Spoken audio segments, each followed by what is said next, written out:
Hello everyone, আসসালামু আলাইকুম সবাইকে। আশা করি সবাই খুব ভালো আছেন। আজকে আপনাদের সাথে একটা সিম্পল ফেশিয়াল শেয়ার করব, পাশাপাশি আপনাদের পছন্দের ভাইরাল যে পিঙ্ক ফেস প্যাক আছে সেটা আজকে আমি বাসায় বসে কিভাবে বানাতে পারবেন আপনারা সেটাও শেয়ার করব।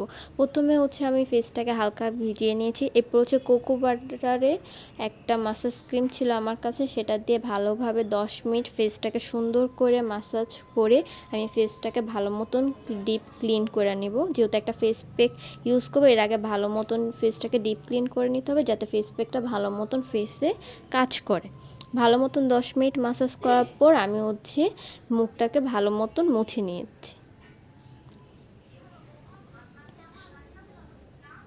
ভালো মতন ফেসটাকে মুছে নেওয়ার পর এখন আমি পিঙ্ক ফেস প্যাকটা অ্যাপ্লাই করছি। আর আপনারা এখন রেসিপিটা দেখে নেন কীভাবে আমি পিঙ্ক ফেস প্যাকটি বানালাম।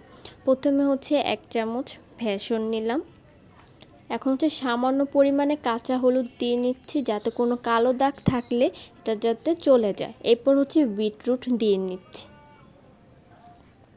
বিটরুট, কাঁচা হলুদ আর বেসন সামান্য পরিমাণে পানি দিয়ে সুন্দরভাবে একটা পেস্ট বানিয়ে ফেস প্যাক বানিয়ে নিলাম। এটা আপনার স্কিনটাকে ব্রাইট করবে। আর যেহেতু হলুদ দিয়েছি এ কারণে কোনো কালো দাগ থাকলে সেটা চলে যাবে। আর বেসন দিয়েছি, এটা আপনার ফেসটাকে আরও ভালোভাবে ডিপলি ক্লিন করে ফেসটাকে ব্রাইট করবে। আশা করি আপনাদের এই ফেসিয়ালের ভিডিওটি ভালো লাগছে। অবশ্যই আমার পেজে ফলো আর ভিডিওতে লাইক দিবেন।